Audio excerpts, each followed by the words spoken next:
Thanks, folks. Welcome back to the Jason Damico Show. So happy to have you back. For those of you that are watching on YouTube, thanks so much. If you're listening on your favorite streaming platforms such as iTunes, Spotify, iHeartRadio, Simplecast, special thanks to Simplecast. Thank you guys so much for listening, and it's great to be back in the studio today. We've got a really unique and interesting guest who's really making an awesome pioneering effort on the music scene. He's hailing from Tampa, Florida. He's got a really cool sound in between U2, Phil Collins, and Sting. And we're going to dive into really some of his story today, and it also has to do with what's going on in the geopolitical situation with Ukraine and Russia. Very, very interesting story. Please welcome to the show, ladies and gentlemen, Matthew Stephen. It's great to have you, Matthew. Hey, Jason. Thanks a lot. Nice to meet you, and thanks for the introduction. My website, whatever, is MatthewStephen.com for anyone that's interested after the interview to check out my music. I have all my links there to Spotify, Apple Music, etc. Where to start? I can start at the beginning. So this is my first album, debut album. I released it in January. It took me 5 years, 7 producers, at least 24 musicians, and I stopped counting after $50,000. Wow. So it's been a labor of love. I was in a band in college at Virginia Tech. I'm originally from Arlington, Virginia, but now I live in Tampa, Florida. I was in a band in Virginia Tech, and we did a lot of rehearsing, and we never really played out, or we didn't play out much. And after college, people scattered, got jobs. And one of my buddies in the band ended up in Switzerland, and he kept trying to get me to go back and record music. So we did a session in Cologne, Germany. And we later did a session in somewhere in Switzerland, but we never fully engaged. In 2015, 2016, my friend's wife is from Romania. So we were talking about doing a trip in Europe, and I was like, let's go to Ukraine for a week, and then we'll go over to Romania. So we spent a week in Kyiv, and this was right after Maidan, which was, before this invasion, was the last big political event they had. They threw out the president who was corrupt, and 100 people were shot. So it's also called Euromaidan. So I'd seen the before and after because I'd been there before, and then I'd gone there with Will and his wife, Roxana. That was interesting. We took the train from Kyiv, Ukraine down to Odessa, and we rented a car and driver to go from Odessa to Bucharest, Romania. There's a cat breaking in the interview here. And the day before we went down to Odessa, most people don't know this, but Chernobyl is about 60 miles north of Kyiv. They probably know it now. So Will and I are both engineers, and I was like, let's go up and do the day tour. He's like, I don't want to do this. You got to go. We're here. So we went up, went all through Chernobyl. By the way, the Russians digging foxholes in the Red Forest, very bad idea. I saw that and I was like, wow, you guys are special kind of stupid. When we were in Odessa, we rented a car and driver to go to Bucharest, and it was about a 12-hour drive. Through Will's wife translating the story to the driver, we told him that we'd gone to Chernobyl, and he just kind of shook his head. He goes, translated back, it was, why would anyone ever go there? He goes, it's only death. He goes, I'm from a small village in Moldova called Corbu of 1,000 people. I was 16 years old when the accident happened. The Soviets came into my village and took 50 men, all who had families, to go fight the fire. He goes, they brought them back within a few weeks, and within 3 years, every single one was dead. So if you saw the HBO special or the documentary they did on it, or reenactment, it was pretty accurate. But what they don't touch on in too much depth is how many of those liquidators they put up on the roof went more than one time. And anyway, when we went to Romania, we followed around Will's friend Dan, who's in a heavy metal band there, and we went around for a week just hanging out with those guys. Those guys like to drink coffee and roll cigarettes all day long. But we went to sound check after sound check, went to a couple of rehearsals. It was pretty cool. We had a good time. And on my way back, as I'm flying out, I'm like, hey, Will, you know what? I'm going to get back into writing music. And he goes, that's great, Matt. He goes, go blank yourself. I was like, what? He goes, I've been trying to get you to do this since college. If you're going to do it, go do it on your own. And I was like, and that's how the album started. It started with the idea of a song from the back of a rented car going across Ukraine, to me getting back to Virginia at the time and reaching out to some friends and say, do you guys know any music producers in the area? And I started with a kind of husband and wife team in Fairfax, and 3 songs came out initially. Red Forest, which is how I know that you should never sleep in the Red Forest. That's on an EP I have in Bandcamp. Endless Sea, and then Blue and Gold. Blue and Gold, this is how my Ukraine thing starts. If you drive across half of Ukraine, you'll have one takeaway. For hours and hours, all you're going to see is blue sky and gold wheat fields. And then you'll come back, and then you wake up in the middle of the night and you go, oh, I think I know where their flag comes from. It's blue and gold. So Blue and Gold I put out a few weeks ago. I had written a song years ago, but never really finished it. In the light of recent events, I decided my current producer I work with, who's in Richmond, Virginia, flew down, and we put it together in the course of a couple of days and finally finished all the things that we thought needed finished. And that's actually my #1 stream song on Spotify now. So yeah, Ukrainian Connection. Blue and Gold is about seeing Kiev, Ukraine.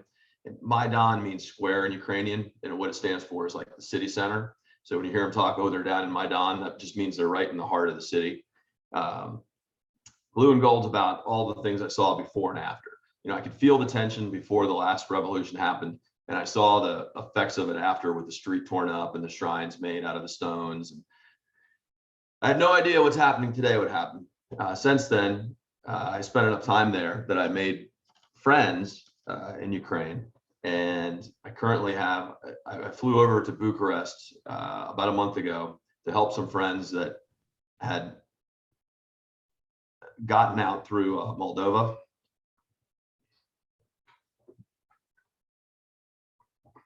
Anyway, I had at one point, sorry, still touching, 9 people in 2 Airbnbs. I still have 4. They were from Kharkiv, Ukraine, which there's not much left of Kharkiv.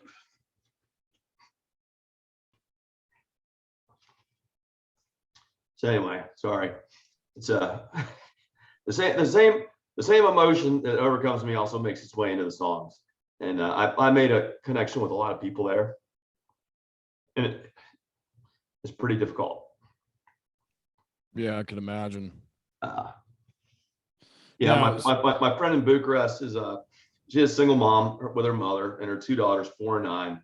And the Russians started shelling her city. And I said, they called me. I talked to my friends leading up to the invasion, and I said, you know, store up water and food and all that, be ready to go. Nobody listened because they tuned it out.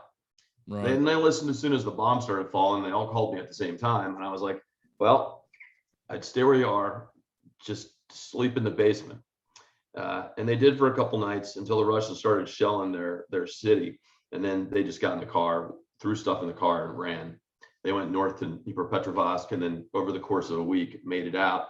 They got to an inflection point in the west where they could go north to Poland or south into Moldova. And I said, let me call my friend in Moldova, because I think at this time, this is 3 weeks ago, had they gone north, they would have been in a 4-day traffic jam.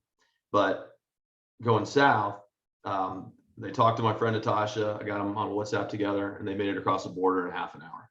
So then they stayed with her for a week until I got them a place to go in Bucharest. And so it's my one-man refugee, hands-on refugee management approach, I guess.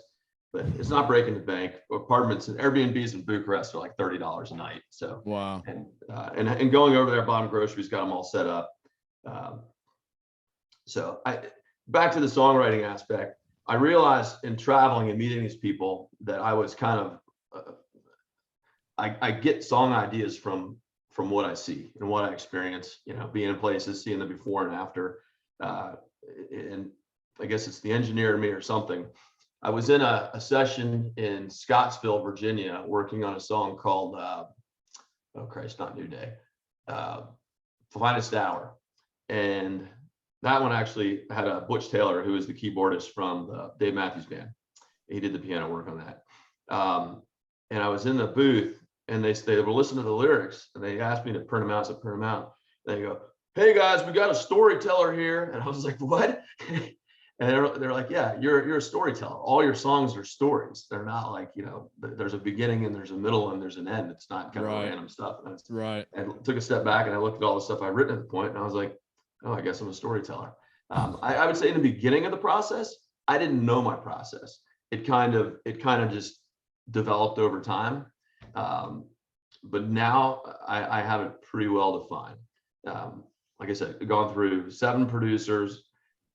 Producers are kind of like, my opinion, I don't know if this is the best analogy, they're kind of like girlfriends. You have to find one where it's a good fit, where it's a marriage. Right. And I found some where it's a bad fit, and found some where it's a close fit. And then I found some, Elliot Johnson, who's in Richmond. Elliot's amazing. And I also found that a lot of producers will play instruments. I noodle on a lot of stuff, but I'm a singer songwriter first, and I'm a bad bass player second. Yeah. And when I say bad, I mean, I'm terrible, but I'm an okay bass player. But my strength is in singing and songwriting. But I found a guy like Elliot, boy, that kid, I haven't seen an instrument that he can't play at like an expert level. You almost have to, he's so good at so many different things. You have to fight him and say, no. We got to get a real piano player for that. He's like, "What it sounds?" I was like, "Nah." So yeah, and Elliot worked on me with about half the album. I went through a series of producers. I had a lot of MIDI files that I showed up with Elliot to do, kind of finish the project. So we did a lot of rework. And then John Seymour came in to help do the final touches. So my production process was, I write a sketch, I flesh out a sketch with Elliot. We get it to a certain level where I would consider it an advanced demo. Then we engage John. John gives us his feedback. We tweak the advanced demo. We put in real musicians, rip out all the MIDI. And then we call John the grown-up in the room. He kind of does the final mixing. And then we send it out for mastering. I can give you an example of 2 different songs on the album. Castles, Elliot and I wrote that one, or worked that one from start to finish. And as a result, it might have had only 15 hours in it. It just kind of like, boom, there it was. The Fire has 80 individual tracks. It went through at least 3 producers. And when we got the MIDI files, we had wave files. We didn't necessarily have a lot of the actual MIDI tracks. So when we got the bounce files, we had wave. So we had to go back and re-record a lot of stuff. And when you got 80 tracks, there's so many harmonies and so many things going on. But if you listen to that song, it's the name of the album. It's also the key song on the album. If you listen to it, I can't think of what tracks we would remove, because it all just kind of flows. It's very harmonic. Right.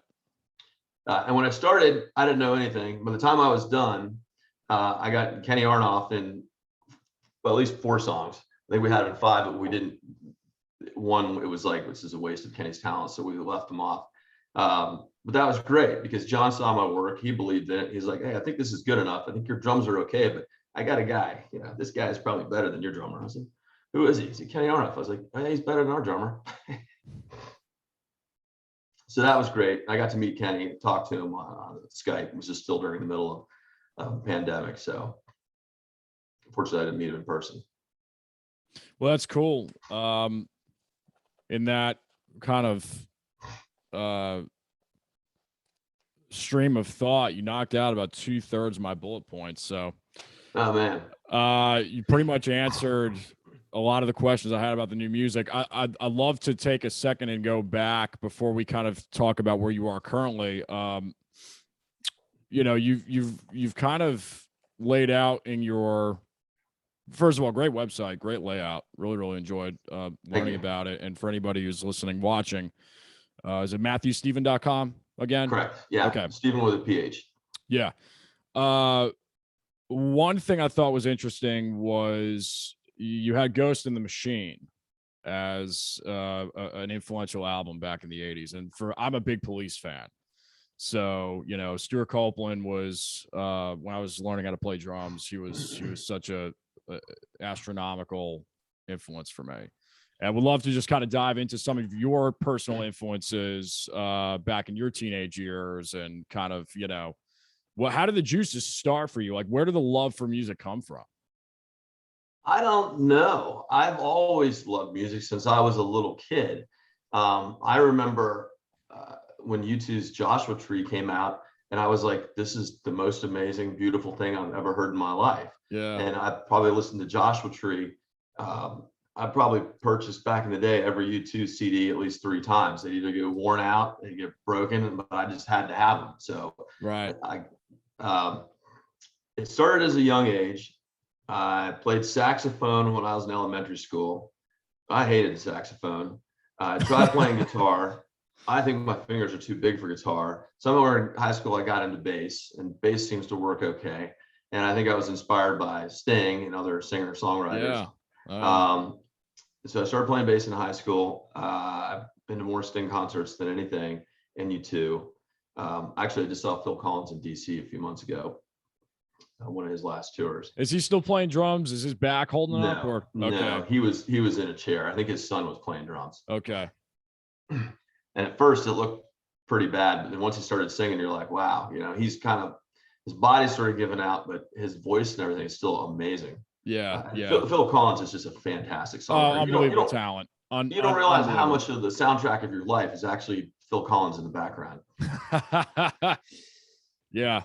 But per the Police, I wrote a song on the album called Lonely, and it's actually an homage to So Lonely and Message in a Bottle. Mm-hmm. And my favorite Sting story, well, there's 2. The first was he knew he'd made it when he woke up in New York City to a window washer singing Roxanne. And it was like mirrored skyscraper glass, so he can't see inside. Wow. But Sting's looking at this guy going, Roxanne, with his little wow, Walkman on.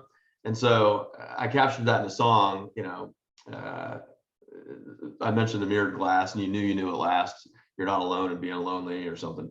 That was one. My other favorite song by Sting was Russians, which, if I follow him on Instagram, and he put out something a couple weeks ago. He goes, I really don't sing this song much since I created it in 1984, but it's gonna complete arc, and here we are again with the Russians invading Ukraine. And so he did a live version of Russians, and the key lyric is, "What might save us, me and you, is if the Russians love their children too." And the story behind that is, he was in New York City visiting a buddy, I think from NYU, and they had developed satellite TV at the time, or they were still developing it. This is the early 80s. So it's Friday night there. He and his buddy are on the roof drinking beer, tuning into satellite radio around the world, or satellite TV, sorry. And they tune into cartoons in Russia behind the Iron Curtain. And there was this cigarette smoking wolf and a cat, or something called Napagadi. And they were watching this Russian cartoon that they created for the kid, for kids. And he's like, wait a second, we're told these guys are this evil empire, blah, blah, blah. If they create cartoons for their kids, and they love their children too. And that's exactly at that moment, he probably wrote that whole song. Right. Yeah. Once that epiphany hit. Yeah. Or that perspective. I love that story. Yeah. And it makes sense that I'm a storyteller, because the guys I listen to are storytellers. For sure. I think Sting songs are usually very storytellerish. U2 is a little more ambivalent. Absolutely. What's your favorite Police album? Yeah, that's a hard one. I mean, I like, it's so hard, because they all have different sounds too, like just the production value. The first one was very bare bones, which was awesome, because that's what it was. And Regatta de Block was still, it still had that kind of raw feel, but it was also a little bit lusher.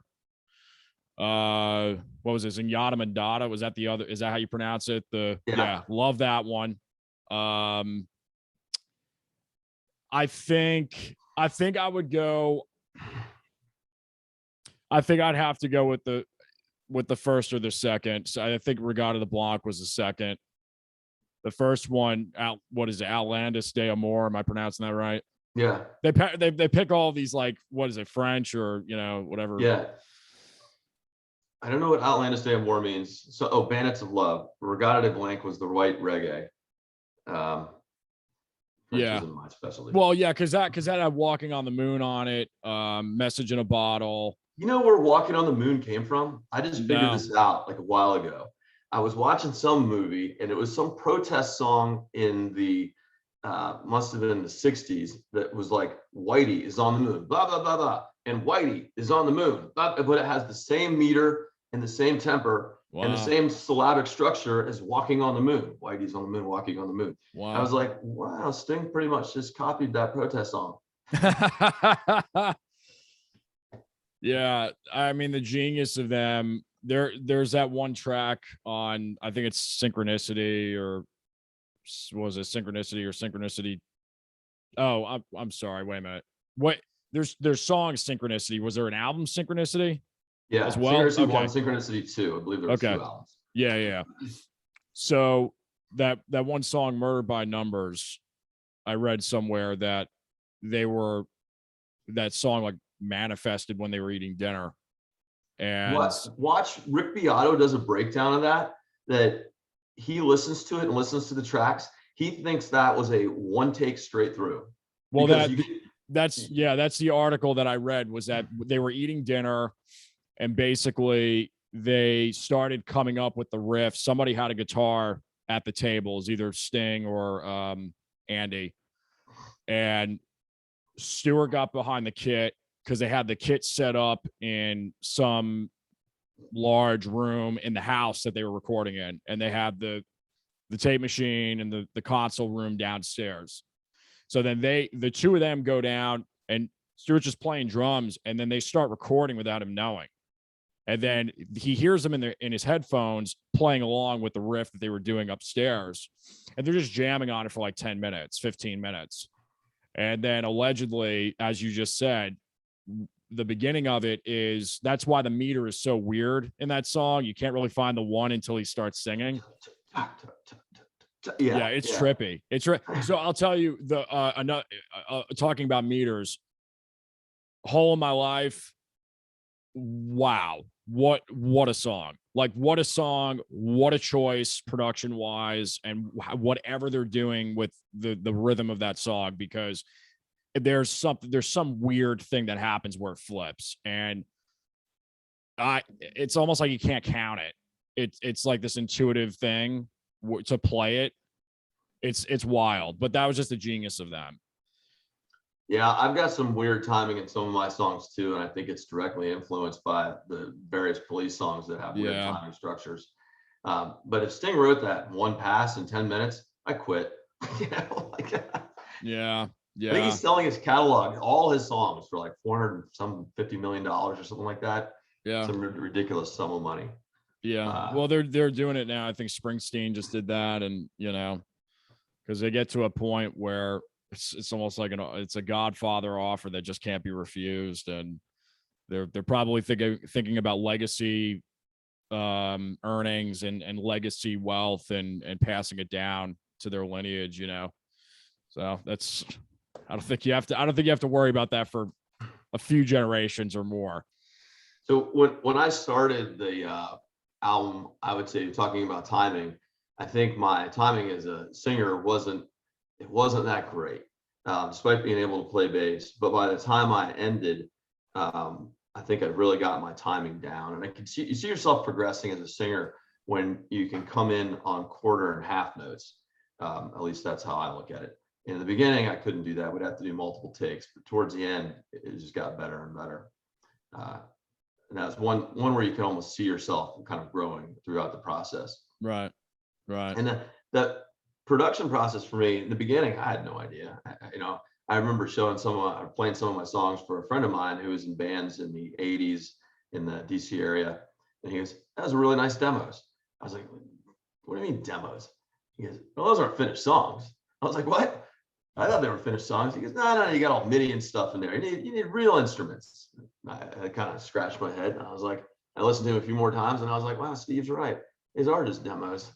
That understanding that I created a demo, but the demo was good because it had the bare bones. You can take an acoustic version somewhere out there. I have the original Roxanne where it's all done on like an acoustic guitar just as a demo, but the bones are there. You're like, it's still beautiful, but it's nothing like a finished product where you go in, you do all your different tracks, and you isolate the drums and isolate the bass. So that was kind of a learning process for me, is understanding that, okay, we start things out, we get them to a demo, and I think I struggled by trying to make the demos perfect, and then a hurdle in young songwriter singer land is realizing the demos don't have to be that great, right? Because the instrumentation and what you put on the demo, that's not finished. Those aren't finished vocals. Everything's a demo. You're going to go into the studio and pay them $150 an hour. You're going to bring the musicians in, at whatever, all my studio guys, their rate an hour. You're just going to start earning money, but you're going to spend a day in there and you're going to get it exactly the way you want it, because you'll go take by take. And then that in turn goes out to the grownups like John, and they turn it into a finished song. Yeah, it's a delicate process for sure. Yeah, it takes time to understand it. And then if for anyone starting out, there's a fair amount of trial and error. But I think once you get it, you're more efficient in how you make the songs. The trick is just wandering around, having the experiences until that light bulb goes off when you're sitting on top of a building in New York drinking beer, when you come up with, your own version of the Russians or whatever. For me, a lot of that's travel inspired. Yeah, so your writing process, it seems like it is travel inspired and based on the Ukraine story, and you like to travel. There's also, you've mentioned in your bio that a lot of your streaks of creativity happen within 10 minutes. I've had that too in my life with writing songs. My best stuff happened 2, 3 in the morning, whatever, 10, 15 minutes, and it's done. And then other times it can take longer. You jot down an idea and it sticks with you for a while. I'd love to kind of dive into that part of the songwriting process for you and how that works. Absolutely. So sometimes it starts with a lyric, sometimes it starts with a melody. I'd say most of the times it starts with a melody, and then I backfill the lyrics. And they usually try. There's 3 components, right? There 2 components. There's the lyrics and the melody. I call the lyrics the poem, because I'm a storyteller, right? So there's a story of the song. Right. But for melodies, I know the way I work, if I don't capture that melody within 5 seconds of it popping in my head, it's gone forever. As a result, my favorite tool is my iPhone. Yeah, and I have memo. Thousands and thousands and thousands of memo. I probably have 3 or 4 albums worth of songs in here that I haven't done anything with.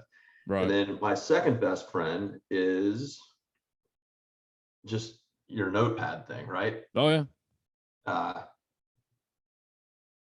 Hopefully there isn't anything embarrassing, but yeah. And so like the last song I wrote was on the move down to Florida in July that I wrote fully. I'd say it started a lot of them. And this dovetails back into the people still staying in the apartment in Bucharest who snuck out from Kharkiv after the bomb started flying. And it's called Two Sashas. And I'd met my friend Natalia in Kharkiv about 3 years ago, and gone over, hung out with her, and stayed in her house. And there's Big Sasha and there's Little Sasha. Big Sasha was Natalia's husband, who died in a car accident. Kharkiv and Kyiv are 4 hours away by car, except they were only 2 hours by Big Sasha. He was famous for that, and that's what killed him. So I kind of became friends with his widow and stuck with him until the events of what recently happened. And I was like, they don't have any friends or family or support outside of Ukraine. If I'm all they got, I'll help them. And we're still in the process of determining where they go. Do they come into the US through the Mexican border? Probably. Or do they go to Canada? I don't know. Maybe they could go to Switzerland, but maybe smuggling people into my own country. And I never thought I'd say that. Legally smuggling, they can get humanitarian parole through Tijuana.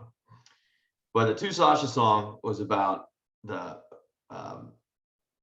as I'm driving down to Florida, carrying half my stuff, the rest of us in a truck, I just kept thinking about that family and that situation. And I had this melody that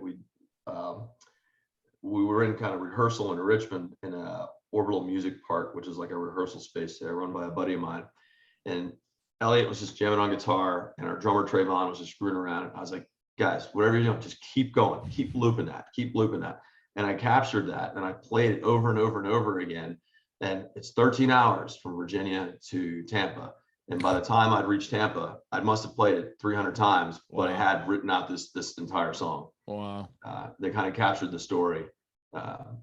It was a darker story. It's really about a widow's kind of reconciliation with like God, you know, and the two Sashas. You got little Sasha as her daughter, and big Sasha was a father that passed away. So that one hasn't been released yet. Side note, if I can segue. So the one thing I've learned about releasing an album, don't release an album. Finish an album, have the album ready to go, but release it song by song. I don't know if you've encountered that.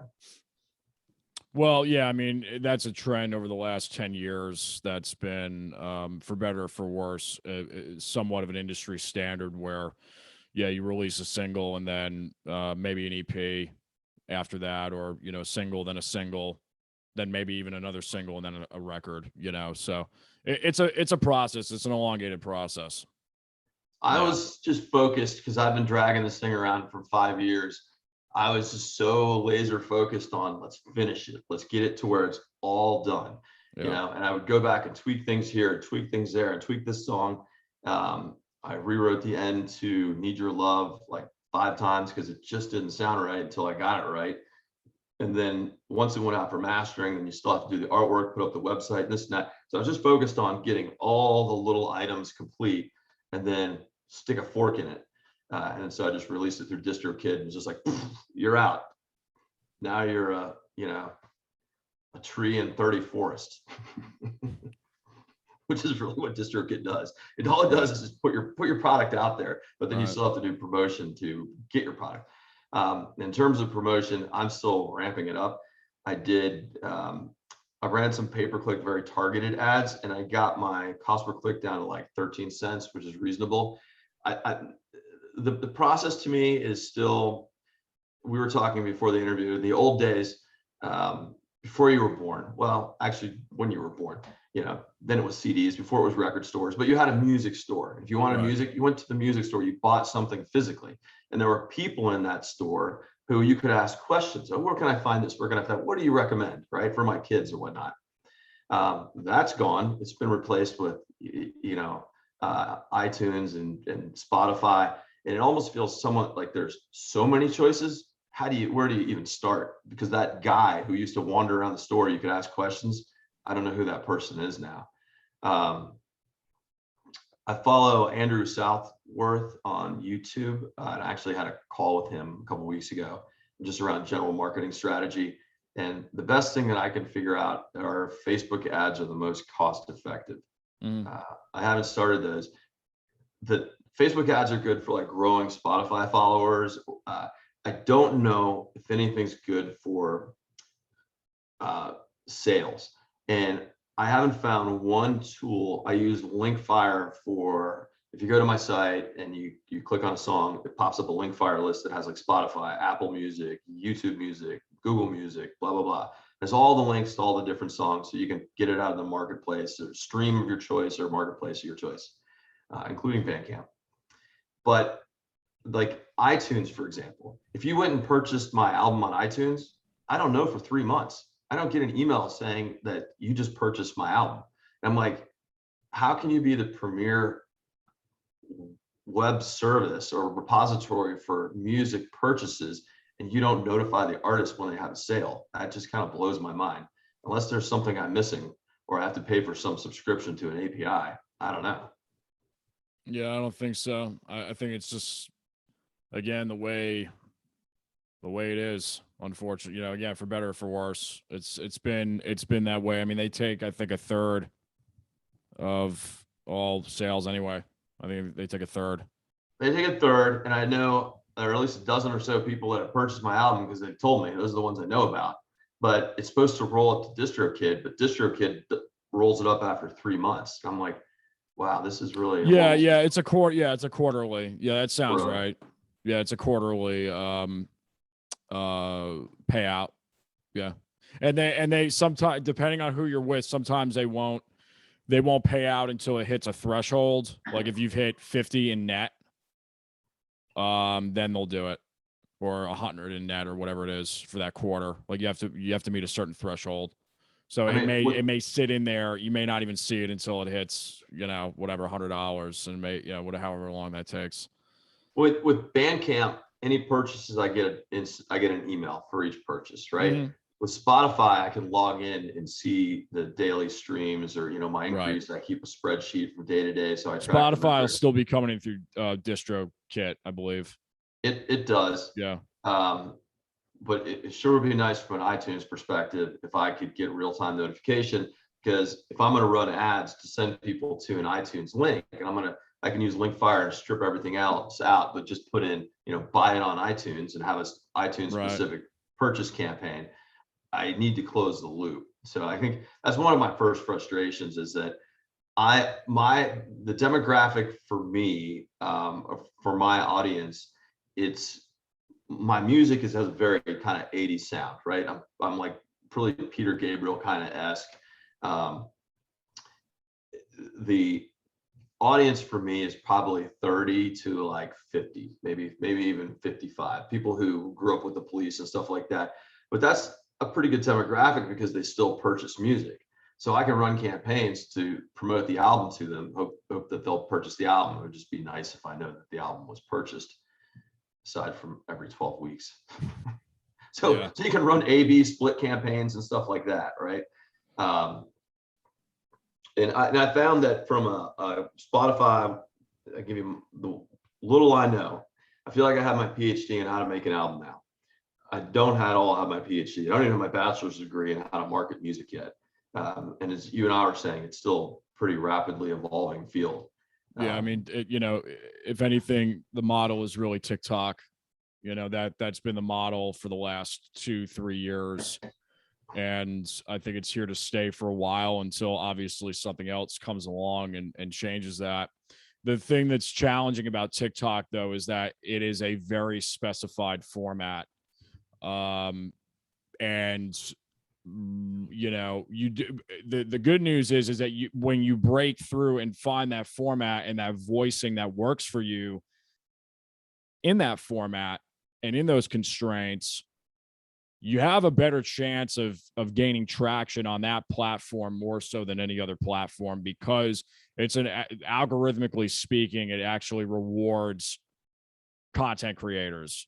Now that could change, but for the last 3 years, now that it's been pretty much, now it's top dog over the last 18 months, that's predominantly, though, you're having, again, hip hop artists that are breaking out on there, pop. So you got to find a specified format, and that can be the challenging part. But like I said, it is a system that you can find quicker, exponential ratio, like just better bang for the buck on TikTok. So we'll side note that, and we'll go back to the story I was going to tell you about Q recording. So we were talking before the tape started. I did a bunch of recording in Q Recording in Falls Church, Virginia. They are famous for Bruno Mars started there, and then Salt and Pepper, who's a DC-based rap group back in the 80s and 90s, started there. They have a bunch of gold records on the wall. And I was in there working on Endless Sea, with doing drum work on it with my friend Joe Brooks. And I met the owner, and we were talking. He was still a relatively young guy. And he told me a story. He said, I started in my parents' basement in the 80s. Eventually, they got too tired of me making too much noise. So I got a small office. And now he owns like this huge chunk of real estate right there at Falls Church, at the corner of Lee Highway and Route 7, right in the heart. And he's like, yeah, back in the day, like late 80s, early 90s, and up to the early mid 2000s, he goes, I'd have record execs come in here and say, here's a band, here's $100,000. Here's another band, here's $100,000, and so on and so forth. But their average figure was $100,000 to work with a band to do an album. And they knew, well, some of them aren't going to sell. I'll lose money on some, I'll break even on others, but one is going to be my winner. It's going to pay for all the losers and then some. So they, for some reason, $100,000 was the magic number, and then they found the right amount of talent until they got their Bruno Mars or their Salt and Peppers. But then it kind of died because the first thing to kill it was Napster, because it basically made music free. Napster went away, and then digital sales started to increase. And talking with people in the business, digital sales increased right up till Spotify showed up. And why it's not exactly giving away the music like Napster, it's not exactly not giving it away like Napster. Right. You can spend a lot of time and create. With my album, I really just focused on, I didn't worry about sales. That's why I didn't release anything incrementally. I just wanted to build or make the best product that I could with the best people that I could find. And I think that the album reflects that. I'm proud of my songwriting ability, and I'm proud of my singing ability, which I think impressed myself and other people. And my hope is that if you build a good product and you put your heart into it, that you're going to find an audience. The trick is now, how do you find the audience, right? Because it used to be that guy, that record exec, you were saying, there was a whole team behind him. There was a marketing team, there was a distribution team. And unless you go work for a label or get signed by a label, I don't think you're going to have that. I see a lot of people, Andrew Southworth's a great example, who are just like trying to make sense of like all these different things. And, what do I do? My Facebook ads, and I split test those and this and I see a lot of people trying to figure out, well, how do we make money in music, right? Like, we know we can make the music, but how do we sell it? And can we get it to a point of where it's self-sustaining? And my definition of success in music would be that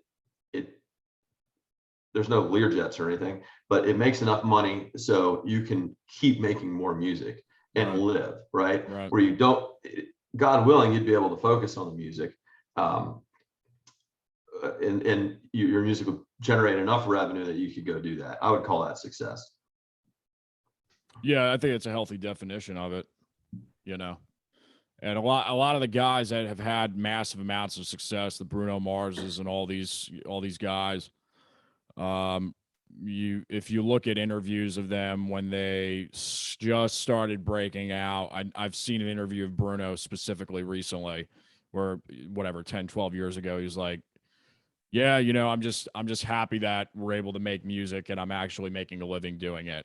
And that was before all the Grammys. That was before all, it was like right when he just started creeping into that inner circle in LA. And it was still him and his music writing partner, working out of some studio in LA, some, not like a shack or anything, but, just like a middle of the road studio.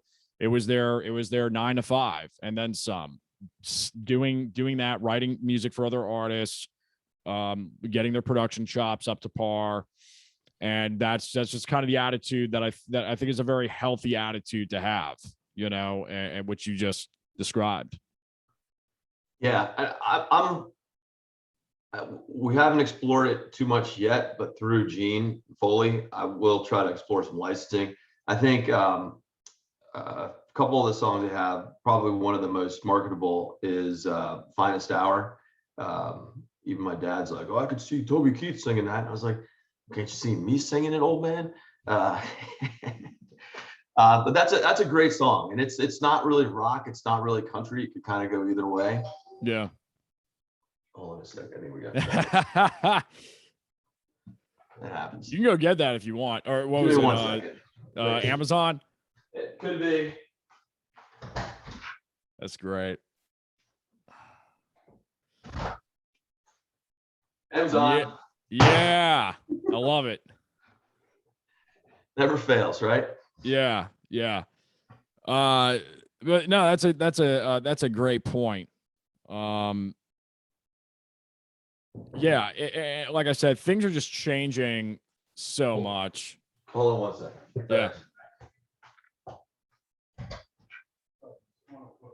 Wrong house? Yes. I didn't even look. Here you go. There you go. Appreciate it. Yeah.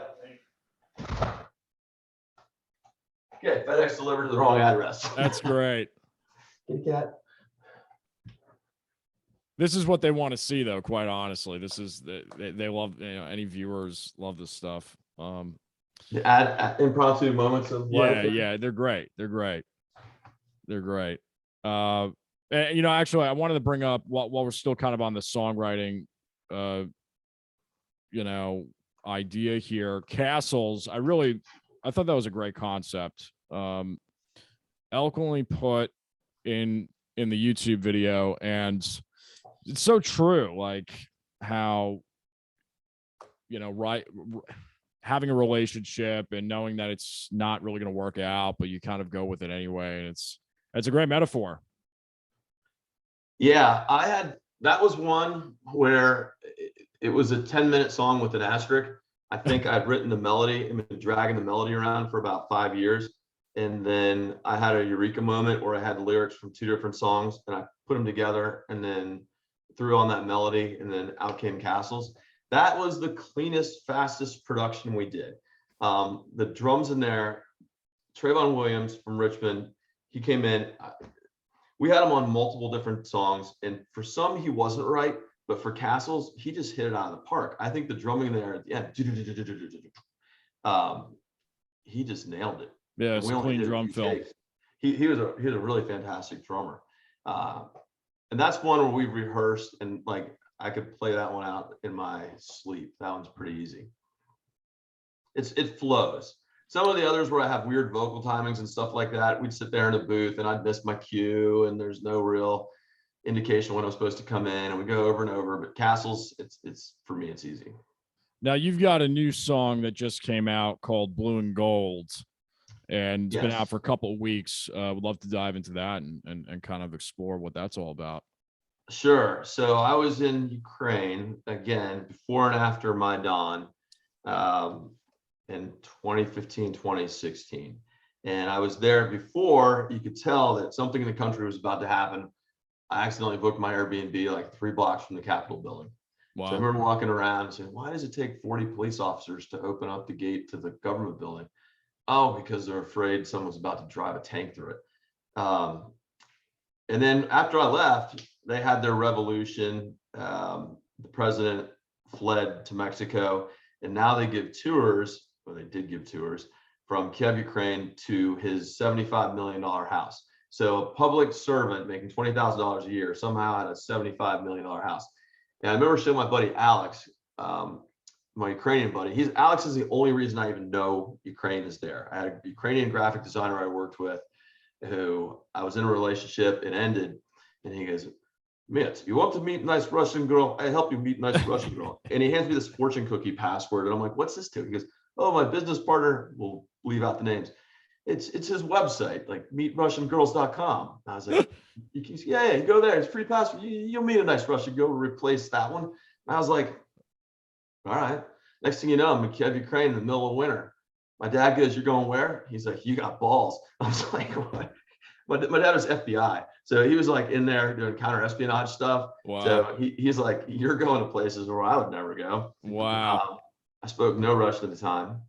Anyway, so I went back with my friend Will and Roxana afterwards, and we saw the effects of the fighting that had happened in Maidan, the square. And everywhere I looked, I saw the Ukrainian flag tied around this, tied around that, hung around the statues, spray painted on the monuments with Slava Ukraina, which means glory to Ukraine. And if you say Slava Ukraina, they say Slava Ukraina, Herom Slava, which means glory to Ukraine, no, glory to heroes. So even modest in their own call and response things. So Blue and Gold's about Ukrainian patronage, and I'd written it 5 years ago. And then when this thing started, I was like, Elliot, I never really finished the song to where I was happy releasing it. Like there were some earlier versions out there, but it's not all it can be. So he flew down here and we spent the weekend just hammering on it and fixed all the weak parts. And now it's my #1 stream song on Spotify. I wouldn't say it's gone viral, but I think enough Ukrainians have passed it around to their other friends. And in some ways, it's an updated version of their anthem. I saw your flag stand on a pole. I saw it hung from a high window. Saw it in the early dawn, hanging over the Maidan. A widow placed one on a shrine. It was one of hundreds in a line. I saw your flag on TV next to the word victory, pinned fast to your soldier's chest and draped over their machine gun nest. And the machine gun nest is really relevant now, but when we crossed the border from Ukraine to we had to go through Moldova to get to Bucharest. You cross through a border that has a big thing and then a machine gun nest with a 50 caliber sitting in the middle of it. And the sandbags are so old, the bags are kind of falling apart, but the 50 caliber is still there. So these people had this like pretty hardcore borders for a long time. But that song kind of had an arc, because if you get into the lyrics, it's a hell of a lot more relevant now. I remember I have one friend, Russell, who married a Ukrainian woman from Nikolaev, which has also been bombed to hell. And I gave him that song years ago. He goes, "Matt, this song's awesome. Can I send it to my friends?" Like, "Well, Russell, I haven't really released it." He goes, "But can I drive it around and play it for my friends?" I was like, "Yeah, why not? Have at it, buddy." So he spent a Saturday driving that song around and playing it to all his Ukrainian friends. Wow. So he was happy when I finished it years later and finally sent him the updated version. So he's actually putting together a concert for in benefit of Ukrainians, because he's still got now family members stuck over there. And I told him, I said, "Well, if you want me to come do Blue and Gold, I'll pull together the guys and we'll come out and be part of the concert." He's like, "Yeah, that'd be awesome." So we'll see. Yeah, for sure. And a quick digression, I did want to touch on this. It's an interesting little fact and figure on your life. Background in engineering, master's in engineering and physics. Is that correct? I undergraduate degrees in mechanical engineering and physics, and I went to Maryland for an MBA. Okay. So my dad actually has a similar career path with mechanical engineering undergraduate and then MBA from Pace in New York. I think it was marketing and finance. So that just popped out to me. Just kind of the whole engineering background and how, it definitely there's a mathematical world when it comes to music and the intertwinings. You have no idea. Up till October, I spent the last 4.5 years working for CarMax Corporate, which is in Richmond, Virginia. I worked from home for a year and a half because of the pandemic. Right. I finally decided, well, we're moving home. So I moved down to Tampa. I have family in Florida, so I'm closer to them. Yeah. But we were on these Skype calls, and I was a solutions architect for them. Now I'm independent consultant. But my boss at the time, Jeannie, is like, "Hey, Matt," because I've got guitars hanging up, but in my old house, they were in the living room. So she's, "All the architects have guitars hanging in the background." And these are all like, software architects who are like highly mathematical and, Right. I hate to call them true geeks. They weren't really geeks, but, but there's that complete correlation between music and math. I think so. And process flow and stuff. And I realized that too. I was like, well, I didn't really put it together, Jeannie, but you're right. 3/4 of the architects do have some sort of musical instrument hanging on their walls. Yeah, even if they don't play, it's an appreciation or some admiration. And I've always my mom's side of the family has a 4-generation background of custom building from Italy when they came over in Ellis Island in the early 1900s. That was the first generation, and that's how they made a living and learned the language in New York. The English language as they became affiliated with the country. And growing up, I was on a lot of job sites just because, it's kind of how it is. And that always kind of stuck with me, like the construction of a song, the construction of a mix, the construction of what is a mix and the frequency spectrum and how that the way I see music, I think everybody sees it differently, but for me, it's almost like a structure. It's like a house. With low and high, and the vocal being somewhere in the middle if there's a vocal, and creative choices is in depth and what's going on. So it's wild how structurally speaking, it's very similar, even though it's sound. There's some sort of visual. 100%. My grandfather was a home builder. I used to spend summers building houses with him, and that means he was an engineer, even though he never went to engineering school. It's that same brain. Right. And so I was lost in the songwriting process until I figured it out for myself. And the demos are the framed in house. It doesn't have anything else. It might have a roof over it to keep everything from getting trashed, but it's just a bunch of sticks. And then as you progress to a finished song, you have the drywall and then the hardwoods and then the siding, and then your mastering is really the final coat of paint that goes on everything, right? Yeah. And then the song is done. But I wanted to overdo parts and finish parts. And when I got started, the temptation was to finish things too far in a demo version with MIDI or whatever to get the way I wanted. And now that I understand where the boundaries are, you don't put the drywall up until you have the whole house completely framed. So you get the demo to where the demo is really solid, and then you start worrying about the carpet and stuff. Yeah. But if you start doing the carpet while you're doing the framing, it's going to be a complete disaster. The song itself is like the blueprint. You know, the arrangement itself is like the blueprint for actually what you're going to start doing. And that's, I mean, it's such a huge stressing point for young artists, is like, you know, the songwriting craft, trimming out what doesn't need to be there. And that, I mean, it's formulaic and it's hard sometimes to stay in that formula. But if you want to write something that's going to resonate with a majority of people, there's that, you know, it is a standard, you know, so, and rules are meant to be broken, of course, but there is a standard. Yep. Yeah. Cool. Interesting stuff. As we kind of like, you know, start to wrap up here, you've, from what I can read, have quit your day job. Well, I quit my day job, but I went right into another day job. So I just quit working for the man, and now I'm doing kind of independent consulting. But it's totally flexible. Like, yeah. Since I'm effectively working for myself, if I need to go buy groceries for people in Romania, I have the ability to do so and work remote. So, right. I was working remote when I was full-time employed, but it was a pretty rigid structure. And at the end of my employment, I was sucked into 6-7 hours of Zoom meetings every day. Wow. And CarMax Corporate's a fantastic company, but we sort of had meeting creep. Actually, I'll give CarMax a shout out. Nicest place I ever worked. Nicest group of people. We've bought some nice cars from CarMax over the years. Really good, amazing corporate culture. Like super. I even got my haircut at the same lady who cut the CEO's Bill Nash's haircut. I run into him a couple of times there. And he's got 20,000 employees, but I always look at him and go, "Oh, hey, boss." That's great. Are they in Virginia? Yeah, they're headquartered in Richmond, Virginia. Okay. And it's amazing too, like the pandemic, how if the pandemic happened 10 years ago, like we wouldn't have been able to work as effectively from home, but like Microsoft Teams and Zoom. Now people don't want to go back. Oh yeah. Yeah. I mean, this is standard now, what we're doing. Yeah. This podcast, I think I had 20 episodes in multi-camera format in this room with people here locally. That was in 2019.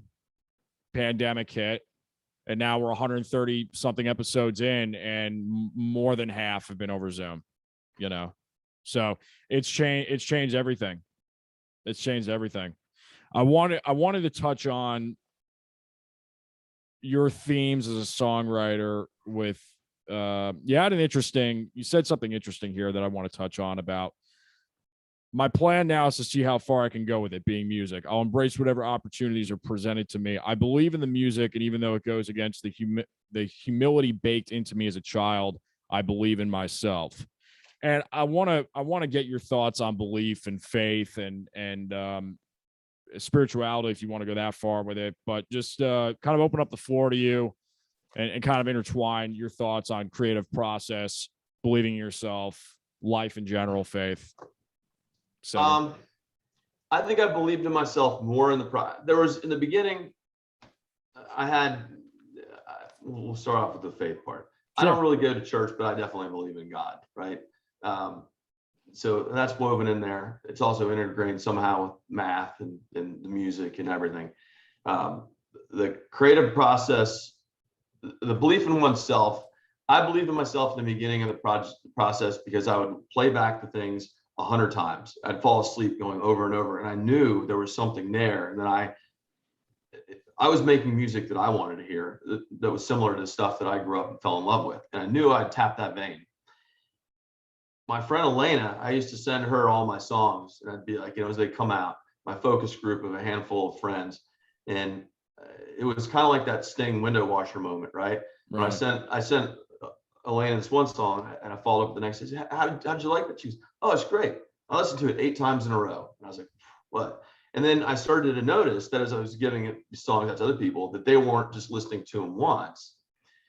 We all had that friend Jimmy who writes songs, and Jimmy sends out his new songs, and Jimmy's songs suck. And you're always just like, oh, Jimmy, I really loved it. But you're kind of like, fucking Jimmy. Damn Jimmy. Jimmy, no one told Jimmy he ain't got no talent. But people were listening to it multiple times in a row. And when I sent out the album, they were listening to the album multiple times in a row. And that was a compliment. Like, you can be rewarded by 10 million sales, but you can also be rewarded by the fact that you put your heart into this, and they're not dismissing it. Because I would know if I was getting the Jimmy reaction, but I was getting a sincere reaction, and they loved it, and they listened to it over and over again, and they continue to do so. So I haven't had any Jimmy responses. You gotta write a song called Jimmy now. Hey, Jimmy. You got to do it. You got to do it. I love it. That's not a bad idea. Future plans for you. We've already pretty much touched on this, continuing to write new music, continuing to, move forward in your journey with this. And I'm excited for you. I really am. You've got a great sound, and you have all the, from what I can see, just I think it's easier doing it maybe a little bit later in life, this industry, although, when you're younger, there's other benefits, obviously, but there's so much of a learning curve in this industry. It's like, it's I don't insane. think, because I was in a band in my 20s, and I didn't have the life experience to write the depth of the music that I'm writing now. Right. You had to have loved and lost. You had to experience things, and you have to be able to translate that both into the poem, which is the bedrock of the song, and then also the melodies. I had the melodies back then, but I didn't have the ability to basically tell a story, because I didn't know what stories to tell. Now I do. You walk around, you observe things, you get that aha moment, and then that becomes the impetus for the story. Then you mate that with the appropriate melody, and then there's your song. The benefit of maybe doing it in my 20s, people were still buying CDs and stuff. And there was a choice where it's like, okay, well, we graduated college. Do you want to take 6 months and do the band thing, or do you want to go to work? And I was like, let's just go to work. I did 2 undergrads. But I'm glad I did it. I'm glad I did it, because if it's in you, you deserve to explore yourself enough to get it out of you and see how far you can go with it. So at this point, I feel like I have the product. I have 2/3 of a second album written in various stages, which I will now put out one song at a time. Elliot's coming down next month. We'll finish up 2 Sashes and a couple other songs we got. And start the marketing phase and see if we can sell this product. I believe in it. A handful of women named Elena believe in it. And gosh darn it, people like me. It's Jack Handy. That's before your time. Saturday Night Live. I've got one thing that I like to do at the end, which is it's called the shootout, where I just say a word and you say a word back that's I'll say a word that's industry related to you, and then you just say a word back, and there's no right or wrong answer. It's just kind of like a popcorn thing. All right, shootout. Song. Melody. It's good. Guitar. Bass. Drums. Drumstick. Vocal. Lyrics. Terrible at this game. No, there's no right or wrong. Bass. Bass drum. Piano. Piano strings. Live. Lights. That's good. I like it. Not that that matters. Studio. In Your Ear Studio, Richmond, Virginia. They're my favorite. Yeah. Engineering. Paul, he works it In Your Ear. And the last, but probably the most important, which is pizza. Beer. I think that's the greatest pizza answer I've ever had. I swear. I don't know if I've ever gotten that word as the answer. And if I have, it was never delivered like that. That was perfect. We'll end on a high note. Oh, that's fantastic. I do have one other question for you, which I ask everybody, which is, if you could go back in time to your 15-year-old self, knowing what you know now, what would you tell him? Do I have knowledge of present day? Yeah. Well, yeah. If now and you could go back in time, what would you tell him? What would I do differently? Well, it's going to be strange, but I figured out about 9 years ago I had a wheat allergy. I would tell myself I was allergic to wheat because you don't understand how it affects your life. It like literally ruined relationships and stuff. You don't know you have this issue. Wow. And I would tell myself to do then all the things that I'm doing now. Like, why wait? Don't wait until it's the perfect time. There's no perfect time. Just do it. That's great. That's great. And then I'd give myself a Wall Street Journal from present day and be like, invest in everything here. That's really good. That's another thing that nobody said. Yeah, I like it. Or just buy Bitcoin the day it comes out. Don't even ask questions. Yeah. And just get out at the right time. Yeah. Right. Because some guys got really hammered with that. This has been great. I really, really enjoyed this. In the description boxes on YouTube and on all the other platforms, we will have your full linkage. So website, Spotify, iTunes, all of that. And if you could, for those that are driving or don't have a screen in front of them right now, could you audibly just say again where folks can find you? Easiest way to find me is MatthewSteven.com. Steven, Matthew with 2 T's, Steven with a PH. I have links to all my stuff there, YouTube, the different marketplaces to stream or to purchase the album. And definitely go out and take a listen. Now you know what went into it. Trips to Chernobyl, 7 producers, small fortune, pain and suffering. I remember at the end, Elliot and I are sitting in I had a duplex in Richmond, and we're doing the final vocal work on the Need Your Love, which is the last song we did. And he reaches over and he fist bumps me. I was like, what's that for? He goes, you don't realize it. You just finished the album. I was like, oh man, you're right. I was like, I've been dragging this thing around for so long. That was it. He goes, yeah, that's the only vocal edit we needed. It's done. We're sending it to John. Wow. And I was just like, then I kind of sat down and I realized, wow, this is a hell of a lot of work. People don't think it's a lot of work. It's to do it right, to do it properly. To do it right. It is a fair amount of work. It gets easier the more you do it. But the first time you do it, it's always a learning curve. Oh, yeah. Huge. It's so worth it, though. Yeah. So worth it. Well, folks, you guys have been listening and watching the Jason Damico show here with special guest Matthew Steven. Definitely check out his work. And he's got a lot more great stuff coming down the pipe. And don't forget to like, subscribe, share, follow, do what you need to do. And we will see you all on the next episode. Hey, Jason, thank you so much for the interview. Nice meeting you. Yeah, you too. All right. Peace.